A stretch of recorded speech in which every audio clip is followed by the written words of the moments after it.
Low-lying Bangladesh is on the front line of climate change.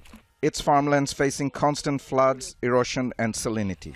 To combat this, farmers are using rafts, which remains afloat for a period long enough to grow vegetables. The problem is during high tide, this area gets flooded with little water remains during low tide. This is why we're using floating beds to grow vegetables. Floating platforms offer up to an additional 40% of arable land, creating opportunities for poor landless farmers. Aquatic farming, a century-old practice in Bangladesh that almost disappeared, is making a comeback.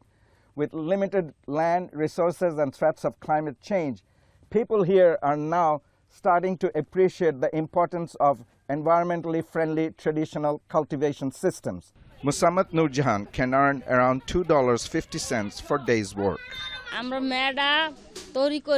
We use organic fertilizers on these seeds, then keep them in a shaded area to mature. Later, we plant them in the floating beds with natural fertilizers and sell them when ready in the markets. Farmers generally do not use chemical fertilizer or pesticides using this method, so there is a greater demand for them.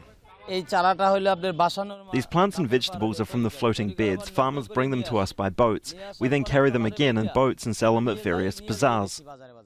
This year, floating seed beds have been used on 290 hectares of Pirojpur's marshland area. There are now around 50,000 people involved directly or indirectly in this type of farming in the district. This method of farming is getting really popular and is now practiced in at least 15 to 20 other districts. Farmers are making a good profit.